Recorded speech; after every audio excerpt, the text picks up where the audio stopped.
ನನ್ನ ಊರು ನನ್ನ ಜಿಲ್ಲೆ ಉತ್ತರ ಕನ್ನಡ ಜಿಲ್ಲೆ.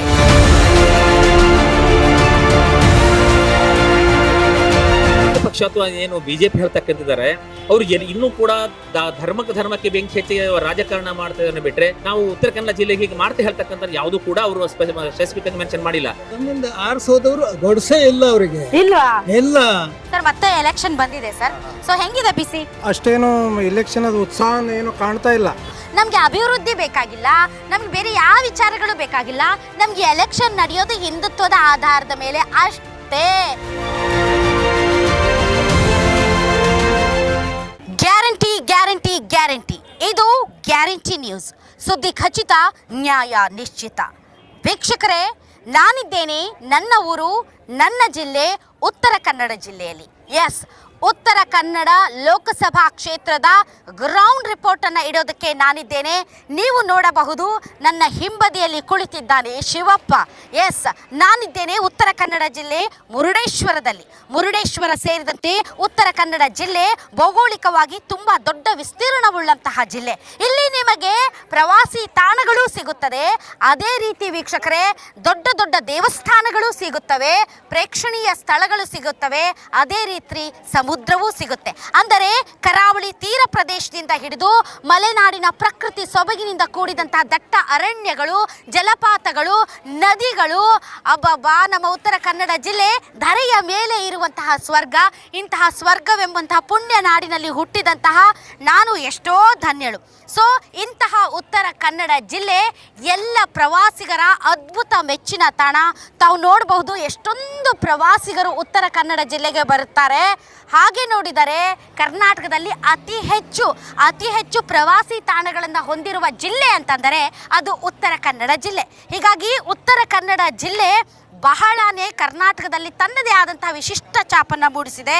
ಉತ್ತರ ಕನ್ನಡ ಜಿಲ್ಲೆಯ ಮತದಾರರು ಪ್ರಜ್ಞಾವಂತರು, ಬುದ್ಧಿವಂತರು, ತುಂಬ ಅಳದು ತೂಗಿ ಮತವನ್ನು ಹಾಕ್ತಾರೆ. ಆದರೂ ಕೂಡ ಎಲ್ಲ ಎಲೆಕ್ಷನ್ಗಳು, ಅದರಲ್ಲೂ ಎಸ್ಪೆಷಲಿ ಲೋಕಸಭಾ ಎಲೆಕ್ಷನ್ ನಡೆಯೋದೇ ಹಿಂದುತ್ವದ ಆಧಾರದ ಮೇಲೆ. ಹಾಗೆ ನೋಡಿದ್ರೆ ನಮ್ಮ ಉತ್ತರ ಕನ್ನಡ ಜಿಲ್ಲೆ ಎಷ್ಟು ಅದ್ಭುತವಾಗಿ ಪ್ರಕೃತಿಯ ಸಿರಿ ಸಂಪತ್ತಿನಿಂದ ಕೂಡಿದೆಯೋ ಅಷ್ಟೇ ಉತ್ತರ ಕನ್ನಡ ಜಿಲ್ಲೆಗೂ ಮತ್ತು ಅಭಿವೃದ್ಧಿಗೂ ಒಂದು ರೀತಿ ಎಣ್ಣೆ ಸೀಗೆಕಾಯಿ ಇದ್ದ ಹಾಗೆ. ನಮ್ಮ ಜಿಲ್ಲೆಗೆ ಅಭಿವೃದ್ಧಿ ಅಂದ್ರೇ ಆಗಲ್ಲ. ಅಭಿವೃದ್ಧಿ ಅಂತಂದರೆ ನಮ್ಮ ಜಿಲ್ಲೆಗೆ ಇಷ್ಟನೇ ಆಗೋದಿಲ್ಲ. ನಮ್ಮ ಜಿಲ್ಲೆಯಲ್ಲಿ ತುಂಬ ದೊಡ್ಡ ನಾಯಕರಿದ್ದಾರೆ, ಪತ್ರಕರ್ತರಿದ್ದಾರೆ, ನನ್ನನ್ನು ಸೇರಿದಂತೆ ತುಂಬ ದೊಡ್ಡವರಿದ್ದಾರೆ. ಆದರೆ ಅಭಿವೃದ್ಧಿ ಮಾತ್ರ ಬೇರೆ ಜಿಲ್ಲೆಗಳಿಗೆ ಹೋಲಿಸಿದರೆ ಸ್ವಲ್ಪ ಕಡಿಮೆನೇ. ಪ್ರಜ್ಞಾವಂತರಿದ್ರು, ಬುದ್ಧಿವಂತರಿದ್ರು, ನಮ್ಮ ಜನರು ಧ್ವನಿ ಎತ್ತಲ್ಲ, ಒಂದು ಸ್ವಲ್ಪ ಅಡ್ಜಸ್ಟ್ ಮಾಡ್ಕೊಂಡೇ ಜೀವನ ಮಾಡ್ತಾರೆ. ಏನೇ ಆಗಲಿ, ಅಡ್ಜಸ್ಟ್ಮೆಂಟ್ ಈಸ್ ಅವರ್ ಮೋಟೋ ಅನ್ನೋ ರೀತಿಯಲ್ಲಿ ಅಡ್ಜಸ್ಟ್ಮೆಂಟಲ್ಲೇ ಜೀವನ ಮಾಡ್ತಾರೆ ನಮ್ಮ ಜಿಲ್ಲೆಯ ಜನತೆ. ಸೊ ಭಾಳಷ್ಟು ಬೇಡಿಕೆಗಳಿವೆ, ಭಾಳಷ್ಟು ಸಮಸ್ಯೆಗಳಿವೆ. ಹಾಗೆ ನೋಡಿದ್ರೆ ನಮಗೆ ಬೇಡದ ಯೋಜನೆಗಳೇ ನಮ್ಮ ಜಿಲ್ಲೆಗೆ ಜಾಸ್ತಿ ಬಂದಿದೆ. ಏನೋ ಕೆಲವೊಂದು ಜಲವಿದ್ಯುದಾಗಾರಗಳಿಂದ ಕೆಲಸ ಸಿಕ್ಕಿದೆ, KPC ಪ್ರಾಜೆಕ್ಟ್, ಇಂಥ KPC ಪ್ರಾಜೆಕ್ಟ್ಗಳಿಂದ ಒಂದು ಸ್ವಲ್ಪ ಕೆಲಸ ಸಿಕ್ಕಿದೆ ಅನ್ನೋದು ಬಿಟ್ಟರೆ, ಬುದ್ಧಿವಂತರು ಇರುವಂಥ ಈ ಜಿಲ್ಲೆಯಲ್ಲಿ ಅತ್ಯಂತ ಹೆಚ್ಚು ಜನ ಗ್ರ್ಯಾಜುಯೇಟ್ಸ್ ಆಗ್ತಾರೆ, ಆದರೆ ಉದ್ಯೋಗ ಮಾತ್ರ ಸಿಗೋದಿಲ್ಲ. ಯಾಕೆಂದರೆ ಇಲ್ಲಿ ದೊಡ್ಡ ಕೈಗಾರಿಕೆಗಳೇ ಇಲ್ಲ. ಅಣು ವಿದ್ಯುತ್ ಸ್ಥಾವರ ಇದೆ, ಇನ್ನೊಂದು ಕಡೆ ಸೀಬರ್ಡ್ ಇದೆ, ನೌಕಾನೆಲೆ. ಆದರೆ ಸ್ಥಳೀಯರಿಗೆ ಅಲ್ಲಿ ಉದ್ಯೋಗ ಇಲ್ಲ. ಹೇಗೆ ಅಂದರೆ ನಮ್ಮ ನಾಡಿನಲ್ಲೇ ನಾವೇ ಒಂಥರ ಪರಕೀಯರಿದ್ದ ಹಾಗೆ. ಅಲ್ಲಿ ಸ್ಥಳೀಯರಿಗಿಂತ ಹೊರಗಡೆಯವರೇ ಬಂದು ಹೆಚ್ಚು ಕೆಲಸ ಮಾಡ್ತಾರೆ. ಇನ್ನು ನಮ್ಮ ದಾಂಡೇಲಿ ಸೈಡಲ್ಲಿ ಒಂದು ಪೇಪರ್ ಮಿಲ್ ಇದೆ, ಬಿಟ್ಟರೆ ಏನೇನೂ ಇಲ್ಲ. ನೀವು ನಂಬ್ತಿರೋ ಬಿಡ್ತಿರೋ, ನಮ್ಗೆ ಒಳ್ಳೆ ಆಸ್ಪತ್ರೆ ಇಲ್ಲ. ಎಸ್, ನಾನು ಸೇರಿದಂತೆ ಭಾಳಷ್ಟು ಜನ ಒಂದು ಒಳ್ಳೆ ಮಲ್ಟಿ ಸ್ಪೆಷಾಲಿಟಿ ಆಸ್ಪತ್ರೆಗೋಸ್ಕರ ಬಾಯಿ ಬಡ್ಕೊಂಡಿದ್ದೇ ಬಂತು. ಇಲ್ಲಿಯವರೆಗೆ ಏನು 6 ಬಾರಿ ಶಾಸಕರು ಇದ್ದಾರೆ, ಮಿನಿಸ್ಟರ್ಸ್ ಇದ್ದಾರೆ, ಒಬ್ಬ ಮುಖ್ಯಮಂತ್ರಿಗಳು ಇದ್ದಾರೆ ಕೊಟ್ಟಂತಹ ಜಿಲ್ಲೆ. ಇಷ್ಟಿದ್ರೂ ಕೂಡ ಒಂದು ಒಳ್ಳೆ ಆಸ್ಪತ್ರೆ ಇಲ್ಲ ಅಂದರೆ ನಂಬ್ತೀರಾ? ಅಂತಹ ಗತಿಗೆಟ್ಟ ಜಿಲ್ಲೆ ಆಗ್ಬಿಡ್ತು ನಮ್ಮ ಜಿಲ್ಲೆ. ಆಕ್ಸಿಡೆಂಟ್ಸ್ಗಳು, ಹೈವೇಗಳಿವೆ, ಮತ್ತು ಭಾಳಷ್ಟು ದೊಡ್ಡ ಪ್ರವಾಸಿ ತಾಣ, ಜನರ ಹರಿವು ಜಾಸ್ತಿ ಇದೆ. ಏನಾದರೂ ಹೆಚ್ಚು ಕಡಿಮೆ ಆದರೆ ಆಸ್ಪತ್ರೆಗಳಿಗೆ ಸೇರಿಸೋದಕ್ಕೆ ಆಸ್ಪತ್ರೆ ಇಲ್ಲ. ಒಂದು ಮಲ್ಟಿ ಸ್ಪೆಷಾಲಿಟಿ ಆಸ್ಪತ್ರೆಗೋಸ್ಕರ ಭಾಳಷ್ಟು ಹೋರಾಟಗಳು ನಡೆಯಿತು. ನಮ್ಮ ಕೊರೋನಾ ಡಾಕ್ಟ್ರು ಇವರು ಯಾರು, ಡಾಕ್ಟರ್ ಸುಧಾಕರ್, ಈಗ ಅವರು ಕೂಡ ಲೋಕಸಭೆ ಕ್ಷೇತ್ರ ಚಿಕ್ಕಬಳ್ಳಾಪುರದಿಂದ ಸ್ಪರ್ಧೆ ಮಾಡ್ತಿದ್ದಾರೆ. ಗುದ್ಲಿ ಪೂಜೆ ಮಾಡ್ತೀನಿ, ಅದು ಮಾಡ್ತೀನಿ, ಇದು ಬರ್ತೀನಿ ಅಂತ ಒಂದು ಸ್ವಲ್ಪ ನಾಟಕ ಮಾಡಿದರೆ ಬಿಟ್ಟರೆ ಮತ್ತೇನೂ ಆಗಿಲ್ಲ. ಸೊ ಒಂದು ಒಳ್ಳೆ ಆಸ್ಪತ್ರೆ ಇಲ್ಲ ಅಂದರೆ ನಮ್ಮ ಜಿಲ್ಲೆ ಕತೆ ಇನ್ನೇನು ಇರ್ಬೋದು ಲೆಕ್ಕ ಹಾಕಿ. ಅಷ್ಟೇ ಅಲ್ಲ, ಬಹಳಷ್ಟು ಸಮಸ್ಯೆಗಳು ಈ ಜಿಲ್ಲೆಯನ್ನು ಕಾಡ್ತಾ ಇವೆ. ಆದರೆ ಎಲೆಕ್ಷನ್ ಮಾತ್ರ ನಾವು ಹಿಂದುತ್ವದ ಮೇಲೇ ಮಾಡೋದು. ನಮಗೆ ಅಭಿವೃದ್ಧಿ ಬೇಕಾಗಿಲ್ಲ, ನಮಗೆ ಬೇರೆ ಯಾವ ವಿಚಾರಗಳು ಬೇಕಾಗಿಲ್ಲ. ನಮಗೆ ಎಲೆಕ್ಷನ್ ನಡೆಯೋದು ಹಿಂದುತ್ವದ ಆಧಾರದ ಮೇಲೆ ಅಷ್ಟೇ. ಸೊ ಈ ಬಾರಿಯೂ ಕೂಡ ಎಲೆಕ್ಷನ್ ಬಂದಿದೆ. ಈ ಬಾರಿ ಆಮೇಲೆ ನಮ್ಮ ಜಿಲ್ಲೆ ತುಂಬ ದಟ್ಟ, ಅಂದರೆ ನಮ್ಮದು ಪಶ್ಚಿಮ ಘಟ್ಟ ಅಲ್ವಾ, ದೊಡ್ಡ ಅರಣ್ಯ ಪ್ರದೇಶ. ಇಲ್ಲಿ ಹುಲಿ, ಸಿಂಹ, ಆನೆ, ದೊಡ್ಡ ದೊಡ್ಡ ಪ್ರಾಣಿಗಳಿವೆ. ಹಿಂದೂ ಫೈರ್ ಬ್ರ್ಯಾಂಡ್, ಹಿಂದೂ ಹುಲಿ, ಹಿಂದೂ ಸಿಂಹ, ಹಿಂದೂ ಇವರು ಭಾಳ ಜನ ದೊಡ್ಡ ದೊಡ್ಡ ವನ್ಯ ಮೃಗಗಳಿವೆ. ಆದರೆ ಏನು ಪ್ರಯೋಜನ ಇಲ್ಲ ಅಷ್ಟೇ. ಸೊ ಈ ಬಾರಿ 6 ಬಾರಿ ಶಾಸಕರಾಗಿ ಕಾರ್ಯನಿರ್ವಹಿಸಿರುವಂತಹ ವಿಶ್ವೇಶ್ವರ ಹೆಗಡೆ ಕಾಗೇರಿ ಅವರು BJP JDS ಮೈತ್ರಿ ಅಭ್ಯರ್ಥಿಯಾಗಿ ಲೋಕಸಭಾ ಚುನಾವಣೆಯಲ್ಲಿ ಸ್ಪರ್ಧೆ ಮಾಡ್ತಾ ಇದ್ದಾರೆ. ಅದೇ ರೀತಿ ಕಾಂಗ್ರೆಸ್ನಿಂದ ಖಾನಾಪುರದ ಮಾಜಿ ಶಾಸಕಿ ಅಂಜಲಿ ಲಿಂಬಾಳ್ಕರ್ ಅವರು ಸ್ಪರ್ಧೆ ಮಾಡ್ತಾ ಇದ್ದಾರೆ. ಹಿಂದುತ್ವದ ಆಧಾರದ ಮೇಲೆ ಒನ್ಸ್ ಅಗೇನ್ BJP ಈಗ ಸ್ಪರ್ಧೆ ಮಾಡ್ತಾ ಇದ್ದಾರೆ. ಕಾಂಗ್ರೆಸ್ ಸರ್ಕಾರದ ಗ್ಯಾರಂಟಿ ಯೋಜನೆಗಳನ್ನು ಇಟ್ಕೊಂಡು ಅಂಜಲಿ ಲಿಂಬಾಳ್ಕರ್ ಅವರು ಸ್ಪರ್ಧೆ ಮಾಡ್ತಾ ಇದ್ದಾರೆ.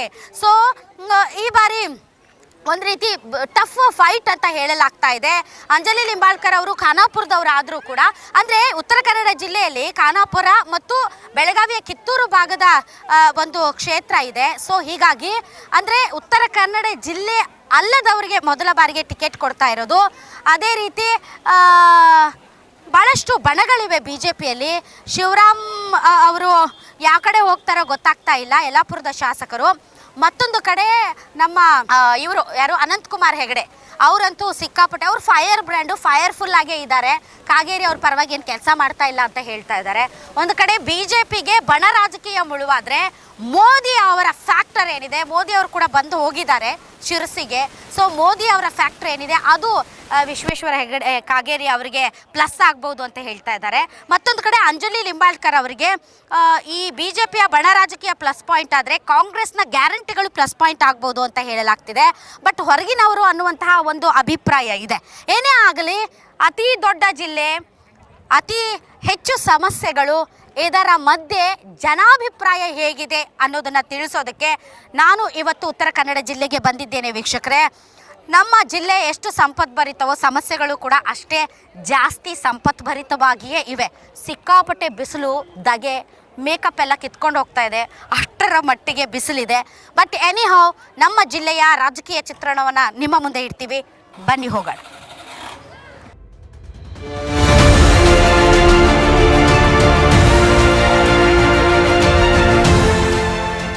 ವೀಕ್ಷಕರೇ, ನಿಮ್ಮ ಗ್ಯಾರಂಟಿ ನ್ಯೂಸ್ ಉತ್ತರ ಕನ್ನಡ ಲೋಕಸಭಾ ಕ್ಷೇತ್ರದ ಕುಮಟಾದಲ್ಲಿದ್ದೀವಿ.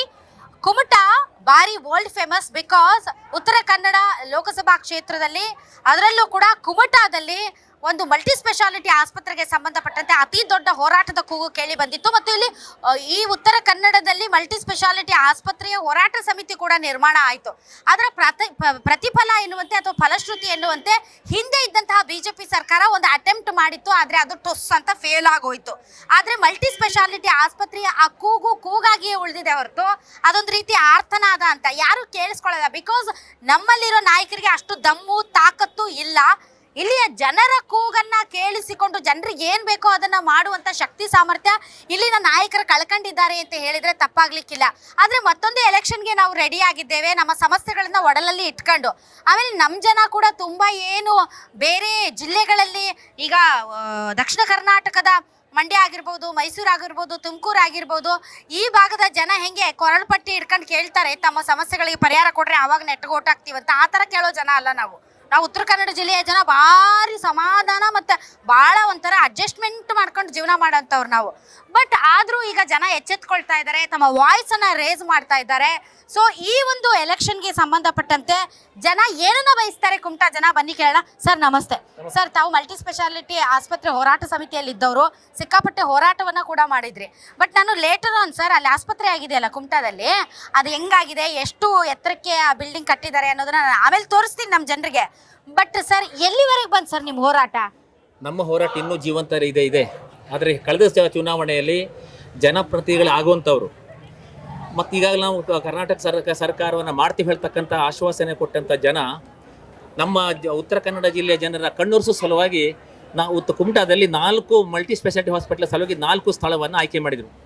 ನಮಗೇನು ಒಂದು ವಿಶ್ವಾಸ ಅಂತ ಹೇಳಿದ್ರೆ ಇವರು ಜನರ ಸಲುವಾಗಿ ಮಾಡ್ತಾರೆ, ಹಾಸ್ಪಿಟಲ್ ಮಾಡ್ತಾರೆ ಹೇಳ್ತಕ್ಕಂಥ ತುಂಬ ಖುಷಿಯಿಂದ ಇದ್ವಿ.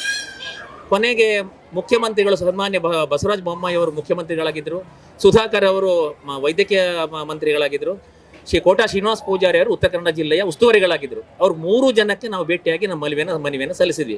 ಯಾಕಾಗಿ ಉತ್ತರ ಕನ್ನಡ ಜಿಲ್ಲೆಗೆ ಮಲ್ಟಿ ಸ್ಪೆಷಾಲಿಟಿ ಆಸ್ಪತ್ರೆ ಬೇಕು ಹೇಳೋ ಸಲುವಾಗಿ ನಾವು ಅವ್ರಿಗೆ ವಿವರವಾದ ಮನವಿಯನ್ನು ಕೂಡ ಕೊಟ್ರಿ. ಅದ್ರಿಗೆ ನಾವು ಮೂಲ ಉದ್ದೇಶ ಏನಂತ ಹೇಳಿದ್ರೆ, ಇಡೀ ಉತ್ತರ ಕನ್ನಡ ಜಿಲ್ಲೆಯಲ್ಲಿ ನಾವು 6 ತಾಲೂಕುಗಳಿದೆ, ಎಲ್ಲೂ ಕೂಡ ಮಲ್ಟಿ ಸ್ಪೆಷಾಲಿಟಿ ಹಾಸ್ಪಿಟಲ್ ಇಲ್ಲ. ವಿಶೇಷವಾಗಿ ಕುಮಟಾ ಅದು ಇಡೀ ಜಿಲ್ಲೆಯ ಮಧ್ಯವರ್ತಿ ಸ್ಥಳ, ಘಟ್ಟದ ಮೇಲೆ ಮತ್ತು ಘಟ್ಟದ ಕೆಳಗಡೆ. ಇಲ್ಲಿ ಯಾವೊಂದು ಆಕ್ಸಿಡೆಂಟ್ ಆಗಲಿ, ಎಮರ್ಜೆನ್ಸಿ ಏನಾದರೂ ಕೇಸ್ ಬಂದರೆ ಒಂದೇ ನಾವು ಗೋವಾ ಹೋಗಬೇಕು, ಇಲ್ಲ ಅಂದರೆ ಮಣಿಪಾಲ್ ಹೋಗಬೇಕು, ಇಲ್ಲ ಅಂದರೆ ಶಿವಮೊಗ್ಗ ಹೋಗಬೇಕು, ಇಲ್ಲ ಬೆಳಗಾಂ ಹೋಗಬೇಕು.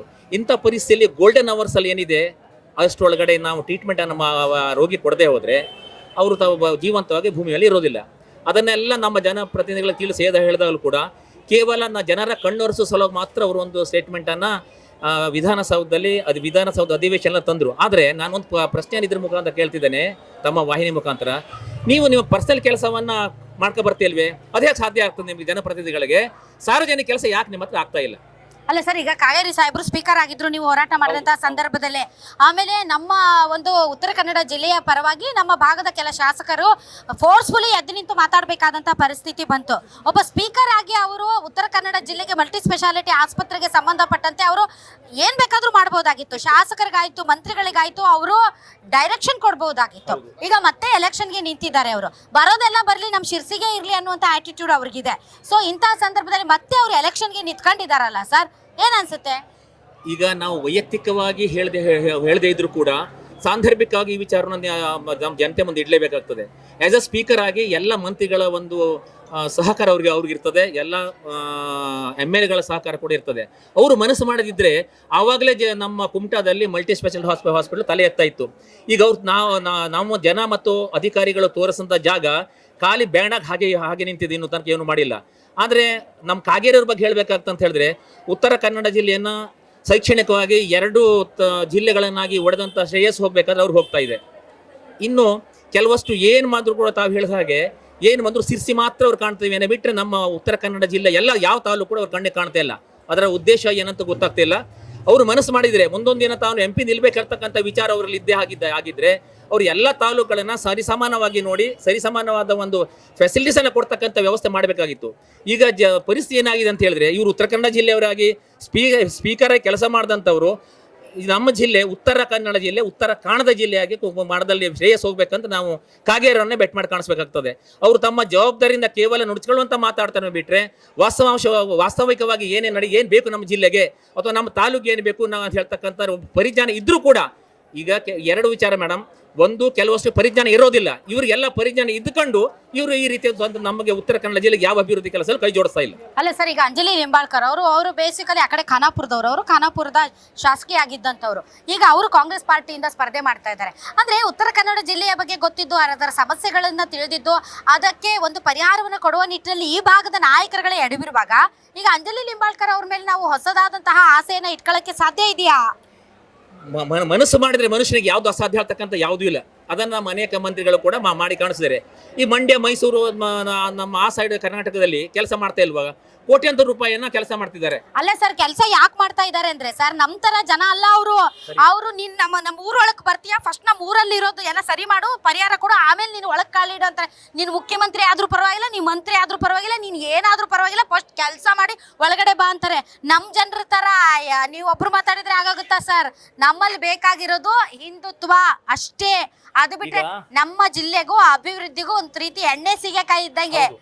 ಈಗ ನಮ್ಮ ಮಿತ್ರ ಪಕ್ಷ ಅಥವಾ ಏನು BJP ಹೇಳ್ತಕ್ಕಂತಿದ್ದಾರೆ, ಅವ್ರು ಇನ್ನೂ ಕೂಡ ಧರ್ಮಕ್ಕೆ ಬೆಂಕಿ ಹೆಚ್ಚಿ ರಾಜಕಾರಣ ಮಾಡ್ತಿದ್ದಾರೆ ಬಿಟ್ಟರೆ ಅಭಿವೃದ್ಧಿಗೋಸ್ಕರ ಎಲ್ಲೂ ಕೂಡ ಕೆಲಸ ಮಾಡಿದಂಥದ್ದಾಗಲಿ ಅಥವಾ ಅವರ ಚುನಾವಣಾ ಪ್ರಣಾಳಿಕೆಯಲ್ಲಿ ನಾವು ಉತ್ತರ ಕನ್ನಡ ಜಿಲ್ಲೆಗೆ ಹೀಗೆ ಮಾಡ್ತಾ ಹೇಳ್ತಕ್ಕಂಥ ಯಾವುದೂ ಕೂಡ ಅವರು ಸ್ಪೆಸಿಫಿಕ್ ಆಗಿ ಮೆನ್ಷನ್ ಮಾಡಿಲ್ಲ. ವಿಶೇಷವಾಗಿ ಕಾವೇರಿ ಅವರಿಗೆ ಎಲ್ಲ ಅವಕಾಶಗಳಿದ್ದು ಉತ್ತರ ಕನ್ನಡ ಜಿಲ್ಲೆಯಲ್ಲಿ ಮಲ್ಟಿ ಸ್ಪೆಷಾಲಿಟಿ ಆಸ್ಪತ್ರೆ ಸಲುವಾಗಿ ಜನ ಎಷ್ಟು ವರ್ಷಗಳಿಂದ ನಾವು ಎಡ್ತಾಗ್ತಿದ್ದೀವಿ, ಎಷ್ಟು ಹೆಣಗಳು ಬಿದ್ದು ಹೋಗಿದೆ ಇಲ್ಲಿ ಅಂತ ಹೇಳ್ತಕ್ಕಂಥ ಸ್ಪಷ್ಟ ಚಿತ್ರಣ ಅವ್ರ ಮುಂದಿದೆ. ಅಷ್ಟೇ ಅಲ್ಲ, ಅವರು ಕೆಲವಷ್ಟು ನಾವು ಕೇಳಿದ ನಮ್ಮ ಮುಂದೆ ಇಡ್ತಾರೆ ಮಲ್ಟಿ ಸ್ಪೆಷಾಲಿಟಿ ಆಸ್ಪತ್ರೆ ಮಾಡೋದಕ್ಕೆ ಇಲ್ಲಿ ಅವಕಾಶಗಳಿಲ್ಲ, ಯಾಕಂತಂದ್ರೆ ಇಲ್ಲಿ ಪೇಷಂಟ್ಗಳಿಲ್ಲ ಹೇಳ್ತಕ್ಕಂಥ ಮಾತನ್ನು ಹೇಳ್ತಾರೆ. ನಾವು ಒಂದು ಮಾತನ್ನ ಈ ನಿಮ್ಮ ಮಾಧ್ಯಮದ ಮೂಲಕ ಒಂದು ವಿಚಾರನ ಅವ್ರಿಗೆ ಯಾರು ನಮ್ಗೆ ಈ ರೀತಿ ಕೊಡ್ತಾ ಇದ್ದಾರೆ ಅವ್ರಿಗೆ ಕೇಳೋಕೆ ಇಷ್ಟಪಡ್ತಿದ್ದೇನೆ. ಉತ್ತರ ಕನ್ನಡ ಜಿಲ್ಲೆಯಿಂದ ಮತ್ಸ್ಯಗಾರಿಕೆಯಿಂದ ನಮ್ಮ ರಾಜ್ಯಕ್ಕೆ ಎಷ್ಟು ರೆವಿನ್ಯೂ ಹೋಗ್ತಾ ಇದೆ, ನಮ್ಮ ಎಲೆಕ್ಟ್ರಿಸಿಟಿಯಿಂದ ಎಷ್ಟು ರೆವಿನ್ಯೂ ಹೋಗ್ತಾ ಇದೆ, ನಮ್ಮ ಫಾರೆಸ್ಟಿಂದ ನಮ್ಮ ಜಿಲ್ಲೆಯಿಂದ ಎಷ್ಟು ರಾಜ್ಯ ಸರ್ಕಾರಕ್ಕೆ ದುಡ್ಡು ಹೋಗ್ತಿದೆ. ಹಾಗಾದ್ರೆ ದುಡ್ಡು ಅಲ್ವೇ ಇದು? ಕೈಗಾದಿಂದ ಅಣುವಿದ್ಯುತ್ ಕೂಡ ಮಾಡಿದಿರಿ, ಇನ್ನೂ ತನಕ ಅವ್ರಿಗೆ ಕೈಗಾದಲ್ಲಿದ್ದವ್ರಿಗೆ ಪರಿಹಾರ ಕೊಟ್ಟಿಲ್ಲ. ಸೀಬರ್ಡ್ ಅವ್ರಿಗೇನು ಪರಿಹಾರ ಸಿಕ್ಕಿಲ್ಲ, ಅವ್ರು ಒದ್ದಾಡ್ತಿದ್ದಾರೆ. ಇಂಥ ಜ್ವಲಂತ ಸಮಸ್ಯೆಗಳನ್ನು ನೀವು ನಿಮ್ಮ ಅಥವಾ ನಮ್ಮ ಉತ್ತರ ಕನ್ನಡ ಜಿಲ್ಲೆ ಇಟ್ಕೊಂಡು ಬೇರೆ ಜನರ ಚುನಾವಣೆ ಬಂದಾಗ ಬೇರೆ ರೀತಿಯಲ್ಲಿ ಜನರ ಮನಸ್ಸನ್ನು ಕೇಂದ್ರೀಕರಣ ಮಾಡಿ ಇದನ್ನು ಅಭಿವೃದ್ಧಿ ಹೆಸರಿನಲ್ಲಿ ನೀವು ಯಾಕೆ ಕೆಲಸ ಮಾಡ್ತಾ ಇಲ್ಲ ಅಂತ ಹೇಳ್ತಕ್ಕಂಥದ್ದು ಇನ್ನೂ ಗೊತ್ತಾಗ್ತಿಲ್ಲ. ಆದರೆ ಒಂದು ಮಾತನ್ನು ಹೇಳಕ್ಕೆ ಬಯಸ್ತಿದ್ದೇವೆ, ನಾವು ಎಷ್ಟೇ ಜನರನ್ನು ಮರಳು ಮಾಡೋ ಸಲುವಾಗಿ ಯಾವುದೇ ಒಂದು ರೀತಿಯ ಪ್ರಚಾರ ಮಾಡಿದ್ರು ಕೂಡ ಜನರ ಭಾವನೆ ಏನಾಗಿದೆ ಅಂತಂದರೆ, ಹಿಂದಿದ್ದಂಥ ಸಂಸದರಾಗಲಿ ಈಗ ಬರುವಂಥ ಸಂಸದರಾಗಲಿ ಇವ್ರ ಕಾರ್ಯವೈಖರಿಯನ್ನು ಜನ ಈಗಾಗಲೇ ನೋಡಿದ್ದಾರೆ. ಈಗ ನಿಂಬಾಳ್ಕರ್ ಒಬ್ಬಳು ಲೇಡಿ, ಒಬ್ಬಳು ಮಹಿಳೆ, ಜನರ ಸಹಜವಾಗಿ ಈ ಸರ್ಕಾರದ ಗ್ಯಾರಂಟಿಗಳಿರ್ಬೋದು, ಮಹಿಳೆಯರ ಪರವಾಗಿರ್ತಕ್ಕಂಥ ಅನೇಕ ಯೋಜನೆಗಳಿರ್ಬೋದು. ಹಾಗಾಗಿ ಒಂದು ಮಹಿಳಾ ವರ್ಗ ಸಂಪೂರ್ಣವಾಗಿ ಅಂಜಲಿ ನಿಂಬಾಳ್ಕರ್ ಪರವಾಗಿ ಹೇಳ್ತಕ್ಕಂಥ ನಿಲ್ತಾರೆ. ಆಯ್ತು ಸರ್, ನಿಲ್ತಾರೆ, ಅವ್ರು ಗೆಲ್ಬಹುದು ಅಥವಾ ಗೆಲ್ದೇನೆ ಇರ್ಬೋದು. ಆದ್ರೆ ಈ ಕಾಂಗ್ರೆಸ್ ಸರ್ಕಾರ ಯಾಕೆ ಅಂತಂದ್ರೆ ಈ ಉತ್ತರ ಕನ್ನಡ ಜಿಲ್ಲೆಯ ಹೋರಾಟ ಏನು ಬಸವರಾಜ ಬೊಮ್ಮಾಯಿ ಅವರು ಮುಖ್ಯಮಂತ್ರಿ ಆದಾಗಿಂದ ಬರ್ತಾ ಇಲ್ಲ, ಇದು ಹೋರಾಟ ನಡೀತಾ ಇಲ್ಲ. ಸಿದ್ದರಾಮಯ್ಯನವರು ಮುಖ್ಯಮಂತ್ರಿ ಆದಾಗಿಂದಲೂ ಕೂಡ ಹೋರಾಟದ ಬಿಸಿ ಅವ್ರಿಗೂ ಕೂಡ ತಟ್ಟಿದೆ. ಆದ್ರೆ ಸಿದ್ದರಾಮಯ್ಯನವರು ಆ ಮನಸ್ಸು ಮಾಡ್ತಾರ? ಇವಾಗ ನಾಳೆ ಬರ್ತಾ ಇದ್ದಾರೆ ಇವರೇ ಸರ್, ಇವರು ಪತ್ರಕರ್ತರು ನಮ್ಮೊಂದಿಗಿದ್ದಾರೆ ಸರ್. ಇವಾಗ ನಾಳೆ ಬರ್ತಾ ಇದ್ದಾರೆ ಯಾರು? ಸಿದ್ದರಾಮಯ್ಯನವರು, ಕುಮಾರಸ್ವಾಮಿ ಅವರು ಬರ್ತಾ ಇದ್ದಾರೆ, ಮತ್ತು ಸಿದ್ದರಾಮಯ್ಯನವರು ಕೂಡ ಬರ್ತಾ ಇದ್ದಾರೆ. ಸೊ ಈಗ ಸಿದ್ದರಾಮಯ್ಯನವರು ಹಾಲಿ ಮುಖ್ಯಮಂತ್ರಿಗಳಿದ್ದಾರೆ. ನಮ್ಮಲ್ಲಿ ನಿಜವಾಗ್ಲೂ ಕೂಡ ಒಂದು ದೊಡ್ಡ ಬೇಡಿಕೆ ಮಲ್ಟಿ ಸ್ಪೆಷಾಲಿಟಿ ಆಸ್ಪತ್ರೆ. ಅವ್ರು ನಿಜಕ್ಕೂ ಕೂಡ ಓಟ್ ಕೇಳಕ್ ಬರ್ತಾ ಇದ್ದಾರೆ ಅಂಜಲಿ ನಿಂಬಾಳ್ಕರ್ ಅವ್ರಿಗೆ. ಯಾಕೆ ನೀವು ಕೇಳಬಾರ್ದು? ಮೊದಲು ಮಲ್ಟಿ ಸ್ಪೆಷಾಲಿಟಿ ಆಸ್ಪತ್ರೆಗೆ ನೀವು ಮಂಜೂರು ಮಾಡಿ, ಸ್ಥಳ ಪರಿಶೀಲನೆ ಮಾಡಿ, ಅಡಿಗಲ್ಲು ಹಾಕಿ, ಹಣ ಬಿಡುಗಡೆ ಮಾಡಿ, ಆ ಒಂದು ಪ್ರಾಮಿಸ್ ಕೊಟ್ರೆ ಮಾತ್ರ ನಾವು ನಿಮ್ಗೆ ಓಟ್ ಹಾಕ್ತೀವಿ ಅನ್ನುವಂತ ಒಂದು ನಿಲುವು ಯಾಕೆ ತಳಿಬಾರ್ದು ಅಂತ. ಖಂಡಿತ ಇದು ಮಲ್ಟಿ ಸ್ಪೆಷಾಲಿಟಿ ಆಸ್ಪತ್ರೆ ಬೇಕೇ ಬೇಕು. ಅದರ ಸಲುವಾಗಿ ಈ ದಿಶೆಯಲ್ಲಿ ನಮ್ಮ ಹೋರಾಟ ಸಮಿತಿಯವರು ನೆಕ್ಸ್ಟ್ ಮನವಿ ಎಲ್ಲ ಕೊಟ್ಟು ಸರ್ಕಾರದ ಗಮನ ಸೆಳೆಯಕ್ಕೆ ಸಿದ್ಧರಿದ್ದೀವಿ. ಸೊ ಮಾಡ್ತಾರೆ ಅಂತ ಅನ್ಸುತ್ತಾ ಈ ಸರ್ಕಾರ? ಇಲ್ಲ, ಈ ಸರ್ಕಾರ ಮಾಡೋದಿಲ್ಲ ಅಂತ ಸ್ಪಷ್ಟವಾಗಿ ಹೇಳಿದೆ. ಕಾರವಾರದಲ್ಲಿ ಇದ್ದಂತ ಒಂದು ಸಿವಿಲ್ ಹಾಸ್ಪಿಟಲ್ ಅನ್ನ ಮೇಲ್ದರ್ಜೆಗೆ ಏರಿಸ್ತೀವಿ, ಅದನ್ನೇ ಮಲ್ಟಿ ಮಾಡ್ತಾ ಹೇಳಿದ್ವಿ. ಅಲ್ಲ, ಮೇಲ್ದರ್ಜೆಗೆ ಏರ್ಸಕ್ಕೆ ಇಷ್ಟು ವರ್ಷ ಬೇಕಾಯ್ತಾ ನಿಮಗೆ? ಮೇಲ್ದರ್ಜೆ ಅಂದ್ರೆ ಯಾವ ದರ್ಜೆ ನಾವು ನೋಡಿದೀವಿ, ಅಲ್ಲಿರುವಂತ ಆಸ್ಪತ್ರೆ ಯಾವ ದರ್ಜೆಗಿದೆ ಅಂತ. ನಾವು ಭೌಗೋಳಿಕವಾಗಿ ತುಂಬಾ ದೊಡ್ಡ ಜಿಲ್ಲೆ ನಮ್ದು, ಅದರಲ್ಲೂ ಕೂಡ ನಾವೆಲ್ಲರೂ ಕೂಡ ಒಮ್ಮತದಿಂದ ಕುಮಟಾದಲ್ಲಿ ಮಾಡಿ ಅಂತ ಹೇಳ್ಕೊಳ್ತಿದ್ವಿ. ಹಂಗ್ ನೋಡಿದ್ರೆ ನಮ್ ಕುಮಟಾ ನಮ್ ದಾಂಡೇಲಿಗೆ ಬಹಳ ದೂರ. ಆದ್ರೂ ಕೂಡ ಒಂದಿಷ್ಟು ಜನರಿಗೆ ಹೆಲ್ಪ್ ಆಗ್ಲಿ ಅನ್ನುವಂತ ಒಂದು ನಿಲುವು ನಮ್ದಾಗಿದೆ. ಇವ್ರು ಯಾರು ಮಾಡಂಗ್ ಕಾಣಲ್ಲ. ಇನ್ನೊಂದು ವಿಚಾರ ಅಂತಂದ್ರೆ, ನಾವು ಈಗಾಗಲೇ ಸುದ್ದಿಯನ್ನ ನಮ್ಮ ಸಿಎಂ ಸಿದ್ದರಾಮಯ್ಯ ಅವರಿಗೆ ಮುಟ್ಸಾಗಿದೆ. ವೇದಿಕೆಯಲ್ಲಿ ಬಂದು ನೀವು ಇದು ಮಲ್ಟಿ ಸ್ಪೆಷಾಲಿಟಿ ಹಾಸ್ಪಿಟಲ್ ಅನ್ನ ಈ ಚುನಾವಣೆ ಮುಗಿದ ನಂತರ ನಾವು ಸ್ಥಾಪನೆ ಮಾಡ್ತೀವಿ ಹೇಳ್ತಕ್ಕಂಥ ಆಶ್ವಾಸನೆ ನೀವು ಕೊಡಬೇಕು, ಇಲ್ಲ ಅಂದ್ರೆ ನಾವು ಬಹಿಷ್ಕಾರ ಹಾಕ್ತೀವಿ ಹೇಳ್ತಕ್ಕಂಥ ಮಾತನ್ನು ಕೂಡ ಈಗಾಗಲೇ ಸಿಎಂ ಅವರು ಮುಟ್ಸಾಗಿದೆ. ಅದು ಒಂದು ಪ್ರಕ್ರಿಯೆ ನಡೀತಾ ಇದೆ. ಏನಾಗುತ್ತೆ ಸರ್ ಈ ಸಾರಿ ಎಲೆಕ್ಷನ್? ಎಲೆಕ್ಷನ್ ಈ ಸಲ ಆದ್ರೂ ಕೆಲಸ ಮಾಡೋರು ಆರ್ಸ್ ಬರ್ಲಿ ಹೇಳಿ ಆಸೆ. ಇಲ್ಲಿವರೆಗೆ ಆರ್ಸ್ ಬಂದವರು ಏನು ಮಾಡಿದ್ರು ಹೇಳಿ ಎಲ್ಲರೂ ಜನ ನೋಡಿದ್ದಾರೆ. ನೋಡು, ಮುಂದೆ ಕೆಲಸ ಮಾಡೋರು ಯಾರು ಒಂದು ಅವಕಾಶ ಕೊಡಬೇಕು. ಓಕೆ, ನಿಮ್ಗೇನು ಅನ್ಸುತ್ತೆ ಸರ್? ಈಗ ಬಿಜೆಪಿಯವರು ದೇಶ ಮಟ್ಟದಲ್ಲಿ ನಮ್ಮ ದೇಶಕ್ಕೆ ಒಂದು ಚಿನ್ನದ ತಗಡನ್ನು ಹೊದಿಸಿ ಒಳಗಡೆ ಕೊಳ್ಳಾದ ಒಂದು ಇದನ್ನು ಮಾಡ್ತಿದ್ದಾರೆ. ಅದೇ ರೀತಿ ನಮ್ಮ ಜಿಲ್ಲೆಯಲ್ಲೂ ಸಹ ಕೇವಲ ಯುವಕರನ್ನು ಕೋಮುಗಲಭೆಗೆ ಇತರಕ್ಕಾಗಿ ಉಪಯೋಗಿಸ್ಕೊಳ್ತಾ ಇದ್ದಾರೆ ಹೊರತು ಅವ್ರಿಗೆ ಬೇಕಾದ ಶೈಕ್ಷಣಿಕವಾದ ವ್ಯವಸ್ಥೆಗಳನ್ನಾಗಲಿ, ಉದ್ಯೋಗದ ವಿಚಾರಗಳನ್ನಾಗಲಿ, ಅಥವಾ ಬೇರೆ ಯಾವುದೇ ಅವ್ರಿಗೆ ಹೆಲ್ಪ್ ಆಗುವಂಥದ್ದನ್ನು ಮಾಡ್ತಾ ಇಲ್ಲ. ಎರಡೂ ರಾಜಕೀಯ ಪಕ್ಷಗಳು ಕೇವಲ ಇಲೆಕ್ಷನ್ ಮಾತ್ರದಲ್ಲಿ ನಮ್ಮ ಜಿಲ್ಲೆ ನೆನಪಾಗುತ್ತೆ ಹೊರತು ಬೇರೆ ಟೈಮಲ್ಲಿ ಅವರಿಗೆ ನೆನಪಾಗುವುದಿಲ್ಲ. ಆಮೇಲೆ ಪರೇಶ್ ಮೆಸ್ತಾ ಅಂತ ಘಟನೆ ಇನ್ನೊಂದು ವೇಟ್ ಮಾಡ್ತಾ ಇದ್ದಾರೆ. ಅದು ಕೇವಲ ಕಾಟಾಚಾರಕ್ಕಷ್ಟೇ, ಅದರಿಂದ ನಮ್ಗೆ ಏನು ಪ್ರಯೋಜನ ಇಲ್ಲ. ಅವ್ರು ಈಗಾಗಲೇ ಅದರ ಬೆನಿಫಿಟ್ ಅನ್ನ ಬಿಜೆಪಿಯವರು ಪಡ್ಕೊಂಡಿದ್ದಾರೆ. ಸರ್, ತಮ್ಗೇನು ಅನ್ಸುತ್ತೆ? ನಮಗೆ ಈ ಸಲ ಕಾಗೇರಿ ಅವ್ರು ಬರ್ಬೋದು ಅನಿಸ್ತದೆ. ಕಾಗೇರಿ ಅವರು ಯಾಕೆ ಬರ್ಬೇಕು ಸರ್? ಕಾಗೇರಿ ಅವರು ಬರ್ಬೇಕು ಅಂದ್ರೆ ಅದು MP ಅಂದ್ರೆ ಮೋದಿ ಸಲುವಾಗಿ ಬರ್ಬೇಕು ಅಷ್ಟೇ, ಮತ್ತೆ ಏನು. ಮೋದಿ ಅವರು ಇಲ್ಲಿ ನಿಮ್ಮ ಒಂದು ಬೇಡಿಕೆ ಏನು ಹೇಳಿ? ಪ್ರಮುಖವಾಗಿ ಮಲ್ಟಿ ಸ್ಪೆಷಾಲಿಟಿ ಹಾಸ್ಪಿಟಲ್ ಒಂದು ಬೇಡಿಕೆ. ಅದಕ್ಕೆ ಮೋದಿ ಅವರು ಒಂದು ನಾನು ಮಾಡಿಸ್ತೀನಿ ಅನ್ನುವಂಥವು ಏನಾದರೂ ಭರವಸೆ ಸಿಕ್ಕಿದ್ಯಾ? ಮೊನ್ನೆ ಶಿರ್ಸಿಗೆ ಬಂದು ಹೋದ್ರಲ್ಲ ಅವರು. ಯಾವ ಗೌರ್ಮೆಂಟ್ ಇಂದ ಸಿಗ್ಲಿಲ್ಲ. ಈಗ ಬಿಜೆಪಿ ಇದ್ದ ಗಡಿಗಳು ಮುರ್ತ ಆಗಿತ್ತು, ಅದು ಅಷ್ಟೇ ಸ್ಟಾಪ್ ಆಯ್ತು. ಕಾಂಗ್ರೆಸ್ ಗೌರ್ಮೆಂಟ್ ಬಂದದೆ, ಈಗ ಇವ್ರು ಏನ್ ಮಾಡ್ತಾರೆ ನೋಡ್ಬೋದು. ಅಡಿಗೆಲ್ಲ ಹಾಕಿದ್ರ ಅವರು? ಜಾಗ ಅಷ್ಟೇ ನೋಡ್ಕೊಂಡು ಹೋಗಿದ್ದಾರೆ. ನೋಡ್ಕೊಂಡು ಯಾರು ನಾವು ಬಂದು ನೋಡ್ಕೊಂಡು ಹೋಗ್ತೀವಿ. ಗ್ಯಾರಂಟಿ ನ್ಯೂಸ್ ಅವರು ಈ ಜಾಗ ಚೆನ್ನಾಗಿದೆ, ಈ ಜಾಗ ಚೆನ್ನಾಗಿದೆ, ಈ ಚೆನ್ನಾಗಿದೆ ಅಂತ ಯಾರು ಬೇಕಾದ್ರೂ ನೋಡ್ಕೊಂಡು ಹೋಗ್ಬೋದು. ಅಡಿಗೆಲ್ಲ ಹಾಕ್ದವನೇ ನಿಜವಾದ ಧೈರ್ಯವಂತ, ಹೃದಯವಂತ. ಸುಮ್ನೆ ಏನು ಹಾಕ್ಲಾರ್ದಂಗ್ ನೋಡ್ಕೊಂಡು ಹೋಗಿದೀವಿ ಅಂತಂದ್ರೆ ಮೂಗಿ ತುಪ್ಪ ಸವರಕ್ಕೆ ಅವರೇ ಬೇಕಾ? ನಾವು ಸವರ ಹೋಗ್ತೀವಿ ನಿಮ್ಗೆಲ್ಲ. ಸರ್, ಏನಾಗುತ್ತೆ ಎಲೆಕ್ಷನ್ಸ್? ಎಲೆಕ್ಷನ್ ಆಗುವಂಗೆ ಆಗ್ತದೆ, ಅದು ಬಿಟ್ಟು ಮತ್ತೇನಾಗುದಿಲ್ಲ. ಆದ್ರೆ ಈಗ ರಾಜಕೀಯಕ್ಕೆ ಬಂದಿದ್ದಾರೆ ನೋಡಿ, ಅವ್ರು ಜನರ ಉದ್ಧಾರಕ್ಕಾಗಿ ಬಂದವರು, ಅವರು ಉದ್ಧಾರಕ್ಕಾಗಿ ಅವ್ರು ಸೇರ್ಕೊಂಡು. ಈಗ ಇಲೆಕ್ಷನ್ ನಿಂತವರಾದ್ರೂ ಅವ್ರ ಉದ್ಧಾರನೇ ಮೊದಲು ನೋಡ್ತಾರೆ ಹೊರತು ಜನರಿಗೆ ಉದ್ಧಾರ ನೋಡುವುದು. ಯಾವುದೇ ಒಂದು ಇವತ್ತು ಪ್ರಧಾನಮಂತ್ರಿ ಬರಲಿ, ಮುಖ್ಯಮಂತ್ರಿ ಬರಲಿ, ಇತರ ಯಾವುದೇ ಮಂತ್ರಿಗಳು ಬಂದ್ರು ಆಶ್ವಾಸನೆ ಕೊಡುವುದು. ಯಾಕೆ ಸರ್, ನಾವ್ ಏನ್ ಪಾಪ ಮಾಡಿದ್ವಿ ನಾವು ಉತ್ತರ ಕನ್ನಡ ಜಿಲ್ಲೆ ಜನ? ಎಲ್ಲಾ ಜಿಲ್ಲೆ ಜನರಿಗೆ ವಿಶೇಷವಾದಂತ ಪ್ಯಾಕೇಜ್ಗಳನ್ನ ಕೊಡ್ತಾರೆ ಮತ್ತು ಅವ್ರಿಗೆ ಅನುದಾನಗಳನ್ನ ಬಿಡುಗಡೆ ಮಾಡ್ತಾರೆ. ಅಲ್ಲಿಯ ನಾಯಕರು ನಿಂತು ಗದರ್ ಬಿಟ್ರೆ ವಿಳವಿಲ ಅಂತ ಒದ್ದಾಡ್ಬಿಡ್ತಾರೆ. ಅಯ್ಯೋಯ್ಯೋ, ಆ ನಾಯಕರು ಬೇಸರ, ಈ ನಾಯಕರು ಬೇಸರ. ಅವ್ರ ಮನೆಗಳಿಗೆ ಓಡೋಗ್ತಾರೆ, ನಿಂಗೆ ಎಷ್ಟು ಬೇಕು, ನಿನ್ಗೆ ಏನ್ ಬೇಕು, ನಿಮ್ಗೆ ಎಷ್ಟು ದುಡ್ಡು ಬೇಕು, ನಿಮ್ ಜಿಲ್ಲೆನ ಅದು ಮಾಡ್ಬಿಡ್ತೀವಿ, ಇದು ಮಾಡ್ಬಿಡ್ತೀವಿ ಅಂತ. ಆದ್ರೆ ನಮ್ಮ ಜಿಲ್ಲೆ ಮಾತ್ರ ಹಿಂಗ್ ಕಣ್ಣಿತ್ತು ನೋಡಲ್ವಲ್ಲ ಸರ್? ನಮ್ಮ ರಾಜಕೀಯ ನಮ್ಮಿಂದ ಆರಿಸೋದವರು ಗಡ್ಸೇ ಇಲ್ಲ, ಅವರಿಗೆ ಇಲ್ವಾ? ಇಲ್ಲ. ಅವ್ರು ಕೇವಲ ಅವರ ಅಧಿಕಾರಕ್ಕಾಗಿ, ಅವರ ಸ್ವಂತ ಇದರ ಸಲುವಾಗಷ್ಟೇ ಅದ್ರ ಸಲುವಾಗಿ ಮಾತ್ರ ಹೋಗ್ತಾ ಇದ್ದಾರೆ ಹೊರತಾಗಿ ಜನತೆ ಉದ್ಧಾರಕ್ಕಾಗಿ, ಜನತೆ ಇಲ್ಲಿ ತಾಲೂಕಿನ ಅಥವಾ ಜಿಲ್ಲೆಯ ಉದ್ಧಾರಕ್ಕಾಗಿ ಹೋದವರಲ್ಲ. ಈಗ ಮಂಕಾಳು ವೈದ್ಯರು ಈಗ ಮಿನಿಸ್ಟರ್ ಇದ್ದಾರೆ, ಆಮೇಲೆ ಈಗ ಮತ್ತೆ ದೇಶಪಾಂಡೆ ಅವರು ಇದ್ದಾರೆ, ಅದೇ ರೀತಿ ಬಹಳಷ್ಟು ಜನ ನಾಯಕರುಗಳಿದ್ದಾರೆ ಬಿಡಿ. ಈಗ ನಮ್ಮ ಕಡೆನೂ ಇದ್ದಾರೆ, ದೇಶಪಾಂಡೆ ಅವರು ಇದ್ದಾರೆ, ಅವರಿದ್ದಾರೆ, ಇವರಿದ್ದಾರೆ. ಬಟ್ ಯಾರು ಒಂಥರ ಸುದ್ದಿಗೆ ಬರಲ್ಲ ಸರ್. ಗಡ್ಸೆ ಇಲ್ಲದೆ ಹೋದ್ಮೇಲೆ ಏನ್ ಮಾಡ್ತರು? ಅವ್ರಿಗೆ ಗಡಿಸ್ಬೇಕು. ಯಾವುದೇ ಒಂದಾದ್ರೂ ಇಂಥ ಕೆಲಸ ನಾವು ತರಬೇಕು, ಅದನ್ನು ನಾವು ಮಾಡಬೇಕು. ಆ ಚೀಫ್ ಮಿನಿಸ್ಟರ್ ಹತ್ರ ಹೋರಾಡಬೇಕು. ಇವ್ರ ಹತ್ರ ನಾವು ಉಳಿದ ಇವರೆಲ್ಲ ನೀವು ಏನು ಮಾಡಿದ್ರಿ, ಏನು ನಮಗೆ ನೀವು ಕೊಡ್ತಾ ಇಲ್ಲ ಅಂತ ಕೇಳಬೇಕು. ಅದು ಗಡಿಸು. ಅದು ತಂದು ಕೆಲಸ ಇಲ್ಲಿ ತಂದು ಹಾಕುವಂಥ ಒಂದು ಗಡಿಸ್ತದ. ಅದು ಆ ರೀತಿ ಮಾಡಿದ್ರೆ ಮಾತ್ರ ಇಲ್ಲಿ ಕೆಲಸ ಬರುತ್ತೆ. ಎಲ್ಲೇ ಹೋದ್ರೆ ಆಗುದಿಲ್ಲ. ನಮ್ಮ ಉತ್ತರ ಕನ್ನಡ ಜಿಲ್ಲೆಯಲ್ಲಿ ಅಂತವ್ರು ಯಾರು ಇಲ್ಲ. ಹೋದವರೆಲ್ಲ ಅದೇ ಆಗ್ಯಾರೆ, ಕೂತ್ಕೊಂಡು ಬರುವವರೇ ಆಗ್ಯಾರೆ. ಇಲ್ಲದೆ ಹೋದ್ರೆ ಯಾಕೆ ಬರ್ತಿತ್ತಲ್ಲ. ಈಗ ಉದಾಹರಣೆಗಾಗಿ ದಿನಕರ್ ಶೆಟ್ಟಿ MLA ಕೈ ಎತ್ತೋದೆ ಅಲ್ವ? ಈಗ ಎಷ್ಟು ವರ್ಷ ಕೈ ಎತ್ತದ? 4 ಬಾರಿ ಕೈ ಎತ್ತದ. ಉಳಿದ 10 ಬಾರಿ ಎಲ್ಲರೂ ಹೋದವ್ರು ಕೈ ಎತ್ಕ ಬಂದರು ಹೊರತು ನಮಗಿಂತ ಕೆಲಸ ಬೇಕು, ನಮ್ಮ ಜಿಲ್ಲೆಗೆ ಬೇಕು, ನಮ್ಮ ತಾಲೂಕು ಬೇಕು ನೋಡಿ ಯಾರು ಹೋರಾಡಿದವ್ರವ್ರೆ? ಯಾರಿಲ್ಲ. ಅದಕ್ಕಾಗಿ ಇಲ್ಲಿ ಹೋಗುವಂಥ ಜನ ಗಂಡಸಾಗಿರ್ಬೇಕು. ಗಂಡಸರಾಗಿದ್ರೆ ಸಾಲದು, ಗಂಡಸಿರ್ಬೇಕು. ಗಂಡಸಲ್ಲ, ಗಂಡಸು. ಹೆಣ್ಣೆ ಆಗಲಿ ಗಂಡ ಆಗಲಿ ಗಂಡಸಿರ್ಬೇಕು. All right, okay. Guarantee news, ಸುದ್ದಿ ಖಚಿತ, ನ್ಯಾಯ ನಿಶ್ಚಿತ.